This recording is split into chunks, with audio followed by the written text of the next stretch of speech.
All right. Welcome. I'm going to start today giving you kind of a brief introduction to our next functional group family known as the alkynes. Now, as you're aware, the alkyne functional group is a family of hydrocarbons that contains at least one carbon-carbon triple bond. So, while not quite as widespread or important as the alkenes, the alkynes are nonetheless a rather important functional group that we need to study. So, as you can see, alkynes are widely spread throughout nature. Got a couple examples of natural products containing the alkyne, this toxin created by the poison dart frog. You can see you've got a couple alkynes here. Um, Also found in the toxin from the hemlock. You've got a couple alkynes found in it as well. They oftentimes have rather strong bioactivity. So you can see the different kinds of physiological effects that these two compounds have on the slide. Not only are they found widespread throughout nature, they're also found extensively in pharmaceutical agents, ranging from contraceptives to antiviral agents to some of the more aggressive anti-tumor agents.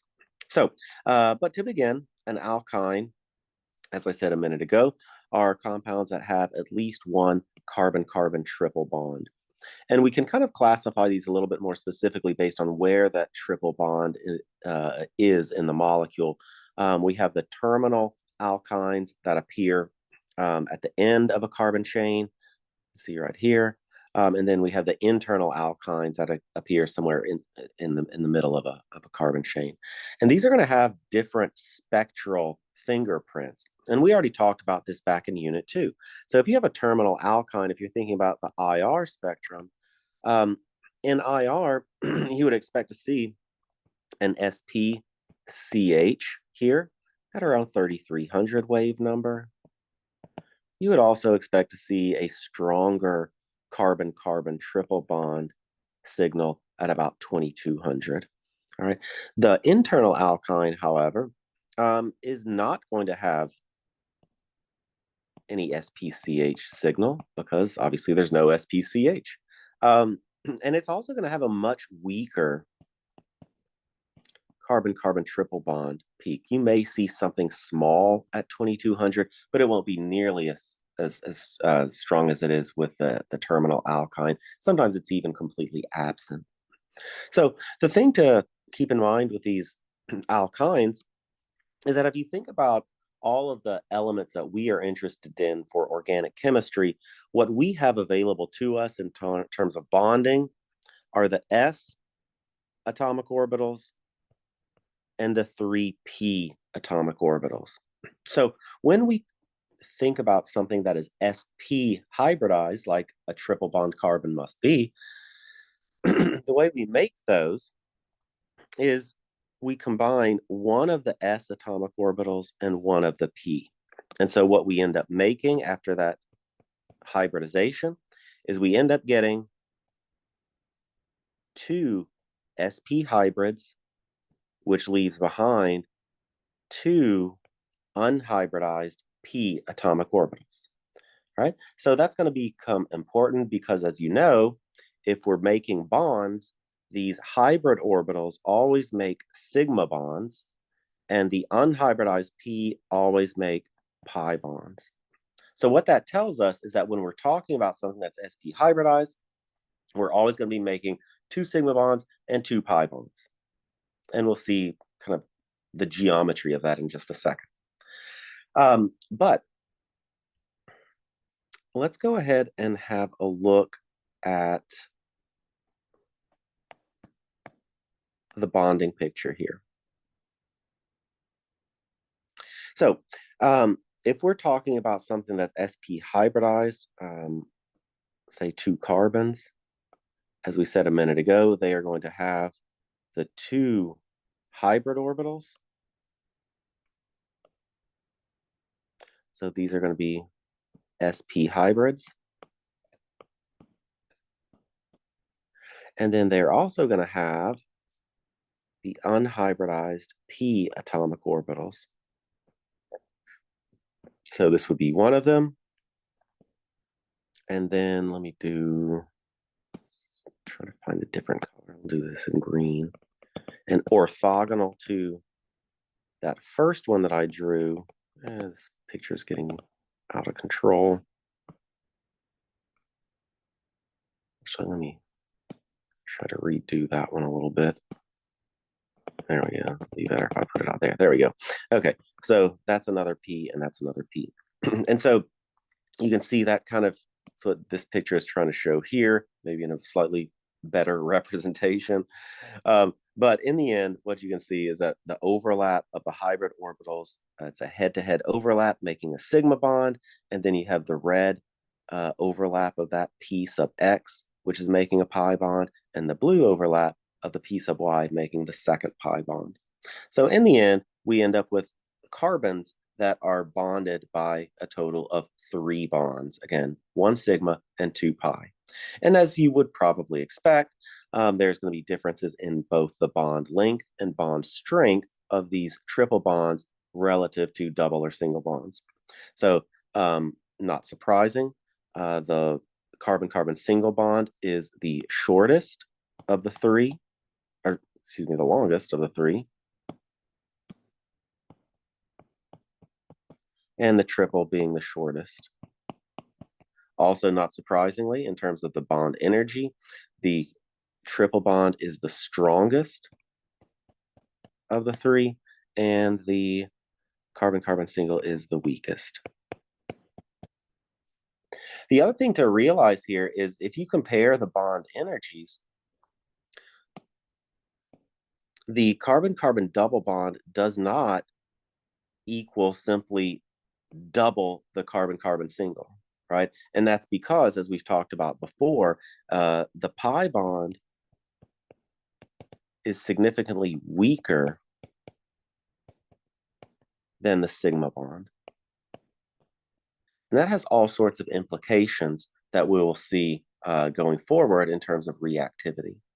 Okay, so the last thing I wanted to mention is a couple of physical properties. So there's not too much to discuss here. As being that the alkynes are simply hydrocarbons, just like the alkenes and the alkanes, they're going to exhibit very similar physical properties to the alkenes and the alkanes. Okay, so being hydrocarbons, as you would expect, they are going to be nonpolar. And because they're nonpolar, they're not soluble in water. Remember, like dissolves like. In terms of the boiling points and melting points, I don't want to spend a whole lot of time here looking at comparing alkenes, alkanes, and alkynes. They're all pretty similar. If you look at the boiling points of the alkane to the alkene, about the same, and very similar to the alkyne as well. The one I would like to point out is the exception on this slide. Have a look at this guy. Because that internal alkyne is completely linear, it packs a lot more tightly. It allows those molecules of that 2-butene to pack very, very efficiently. They can get very close to each other, and it makes those London dispersion forces very significant. And so as a result of that very high packing efficiency, it makes this internal alkyne, it gives it a much higher melting point and boiling point than other 4-carbon hydrocarbons.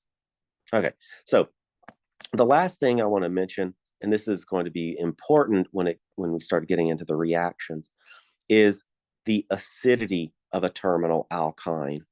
So you can see here what I have on the slide is a simple ionization expression that we can write for virtually anything. And if you look at what we're doing here is we're looking at how this terminal alkyne can donate a hydrogen, how it can act as an acid. So obviously, if this thing donates a proton to water, you're going to make the conjugate base, and then hydronium. So this is, again, a simple ionization expression that we've seen many times before. This conjugate, by the way, is what we call an acetylide ion. And we're going to actually be using it quite a bit through this chapter. Now, the thing to pay attention to here is the pKa of the terminal alkyne. Now, I want you to compare that pKa to the pKa of other hydrocarbons. So again, we have 25 for the alkyne, 44 for an alkene, and a whopping 60 for an alkane. What this is basically showing us is that alkene and alkane hydrocarbons are, for all practical purposes, not acidic. It is near impossible to remove them. But once you get into this 25 range, while certainly not acidic in the context of a GenChem acid or even a carboxylic acid, but everything is relative in organic chemistry. So these acetylide protons, or the alkyne protons, these can be deprotonated if you use a strong enough base. So what I want to show you now is just kind of two possibilities. So the base that we oftentimes go to initially or first when we think about acids and bases is probably hydroxide. Right? That's the one that you've been using forever since GenChem. We've talked about it a lot, even here in organic chemistry. But what if we were to try to deprotonate an alkyne using hydroxide?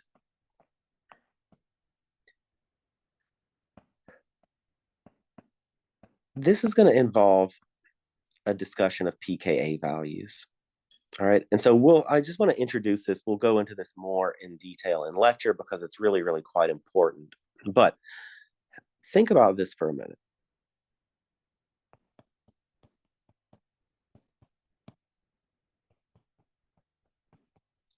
When you're trying to determine whether an ionization will occur, whether an acid-base reaction is going to occur, or whether an acid-base reaction is going to favor the reactants or products, you really have to look at the pKa value.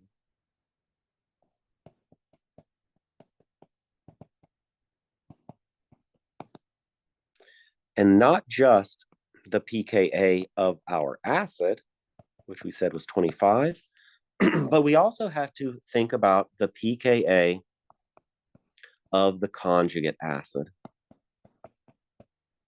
And it's this comparison that is ultimately going to help us decide whether this process is product favored or reactant favored. Now, there's two ways to think about this, and we talked about this way back in the Gen Chem review. You can just simply memorize equilibrium favors the weaker acid.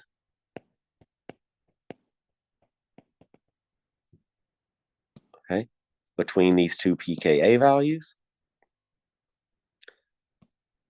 a higher pKa is a weaker acid. So the acetylene in this picture, or the alkyne, however you want to call it, is a weaker acid than water, and so we would expect equilibrium to favor this side. Okay, the way I like to think about this is a little bit more just kind of rationalizing. And the way I look at this, and I look at the two acids, and what I say is that's a weaker acid than that. So water is a stronger acid. It is more likely to exist without its proton. It is more likely to be acting as the acid. So the stronger acid is more likely to be deprotonated. Right? An acid is a proton donor. The stronger acid is more likely to have donated its proton. And so by both of these rationale, this side of the equation is going to be favored. So if we were to draw the equilibrium arrow, it would be more appropriate to think of it like that. So what this is telling us is that if we were to put hydroxide and acetylene together, nothing would happen. The hydroxide is not a strong enough base to deprotonate acetylene. So we would need a stronger base to do that. And so the one that's most commonly used is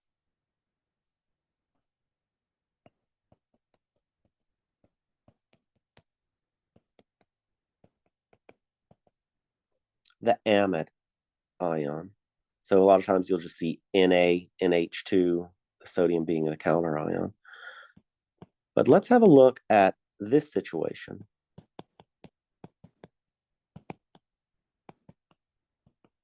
Again, we need to consider the conjugate acid and the acid strengths. The pKa is the same as it was. Here, the pKa of the conjugate is more like 38. Now we have a different situation. Now, if you look at the two acids, now the acetylide is the stronger acid, and the amine is the weaker acid. So again, what we said earlier, you can think about this two ways. Equilibrium favors the weaker acid. Now this is the weaker acid, so the equilibrium should favor the product side. Or you can think about it that the acetylene is the stronger acid in this case, so it's most likely to be deprotonated in the end. But either way you think about it, the product side of this reaction is favored, and I'll get rid of the equilibrium arrow because more appropriate would be to draw an arrow like this. If you put NaNH2 in the presence of any terminal alkyne, you're going to end up making this acetylide ion in good yield. Okay, now I just want to briefly go back and mention something that we've talked about before, and that is why there's the difference in acidity. Why is a terminal alkyne relatively acidic, whereas an alkene or an alkane is not? And like always, this has to do with the stability of the resulting conjugate base. If you're going to deprotonate something and the resulting product is very stable, it's more likely to happen. And so what we're saying here is that an sp hybridized carbanion is more stable than an sp3 hybridized carbanion. And that has to do with something we've discussed before, which is what we call S character. So something that's sp hybridized has 50% S character, whereas something that's sp2, 33.3% S character, sp3, 25% S character. Well, what we mean by S character is essentially talking about how the electrons are held. So something that's sp hybridized, something that has a large S character, means that the electrons are held very close to the nucleus, and thus the negative charge is much better stabilized. Okay, so the bottom line is the more S character you have, the more stable the anion is. The more stable the product or the anion that's going to form, the more easily it is to form. Okay, so that is what I wanted to get through in terms of the physical properties. I want to briefly touch on the nomenclature here. What you're going to find is that it is very simple to name these things. It's a lot easier to name these than it is the alkenes because the alkynes don't have geometry. There's no easy to worry about. So all you're going to do is follow the normal rules of nomenclature, find the longest chain that contains the alkyne, which in this first example is pretty apparent. Number the parent so that the triple bond has the smaller number. identify any substituents. We've got a 4-methyl. It's a 6-carbon chain. Hex 2 ine. Now, one thing I want to mention, you'll notice that all of these alkynes are drawn like this, straight across.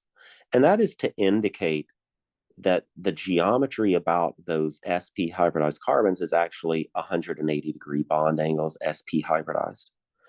What some people do, and it's fine if you want to do it this way,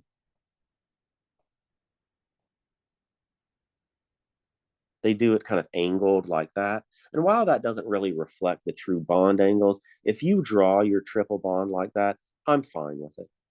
Okay. But what you can't do is this.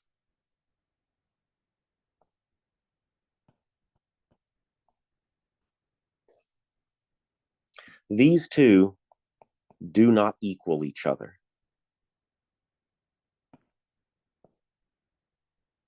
Okay, because what this is representing is that you've got 1, 2, 3, 4, 5, 6 carbons.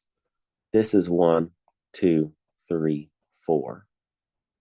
Okay, so these two are not equivalent. So try not to get confused with that.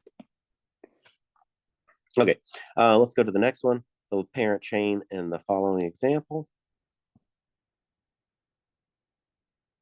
And again, I'm going to number this. If I were to number from the... Nope, that's not it. I think we're better off doing this way. There we go. So when I go to number this one, we get 1, 2, 3, 4, or we get 1, 2, 3, 4. So you get the triple bond at the 4 position regardless. All right. So what we have to do next is then we look at substitution. So thinking about substituents, you get substituents going from the left at 2, 3, 6, 7. From the right, 2, 3, 6, 7. So now we have another tie. So the way we break this one is we are going to have to go to alphabet. My first substituent from the left is a chloro. My first substituent from the right is a methyl. So that tells us we have to number this thing like so. All right, then follow the normal rules. Alphabetize the substituents. 2 chloro, 3 ethyl. We have the methyl groups at 6 and 7.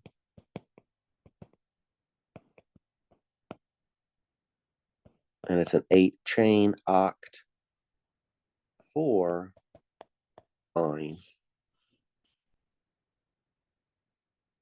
Okay. Next example. What happens if you have both double bonds and triple bonds in the molecule? And these are relatively common. These are called enines. So the thing to realize is that under the majority of cases, in terms of priority, the double bond and triple bond are the same, usually. I'll show you one example in the end where that's not exactly true, but for most molecules, you consider the double and triple bonds to have equal priority. So let's look at this one. We would number this molecule so that the multiple bonds in general have the smallest numbers. So numbering from the left, as I've done, we have the multiple bonds at the 1 and the 3 position. Had we numbered from the right, your multiple bonds would be at 2, 4. So a 1,3 is better than a 2,4. So we're going to number from the left in this case. And then this would end up becoming simply 4-methyl.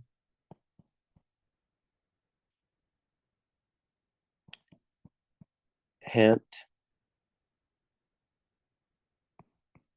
3-ene 1-ine.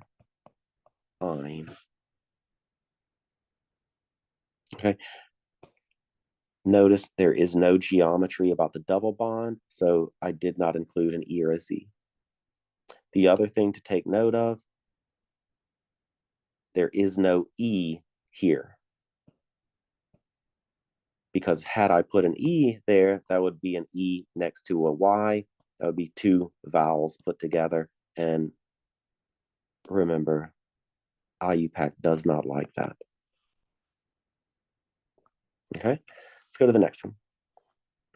Here, I'm numbering this one from the left. Because even though if I were to number from the right, you have a multiple bond at the one position, you have a multiple bond at the one position. To break that tie, you go to see where the next multiple bond is. Here we would have a 1,3 multiple bond situation. Over here, it would be a 1,6. So 1,3 is better than a 1,6. So that's why we number this from the right. So this one would become, it's a 9 carbon chain with no substituents. Nona 3, 8. It looks like the 3 double bond has stereochemistry. That would be an E double bond.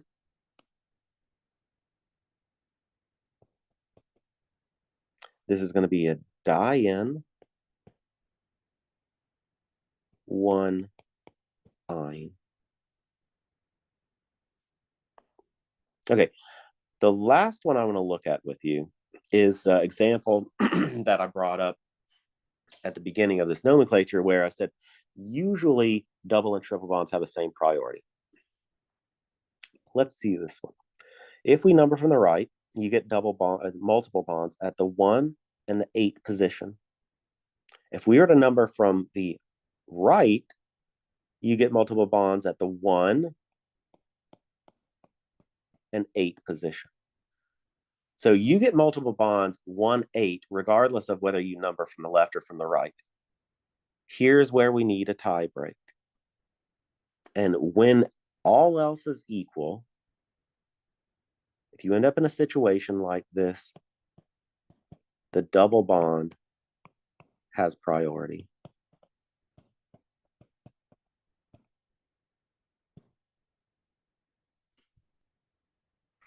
All right, so that's why I numbered this one, giving the double bond the smaller number. Okay, but this is pretty rare. It's pretty rare that you're going to run into a molecule where all else is equal and you have to use this as a tie break. But in any case, to name this one, it's a 9-carbon chain. Known 1-ene 8-ine. All right. There are some more examples on the slides, and you can work through those on your own. If you have questions, feel free to bring them in, and I can give you some help with those. All right. Thank you.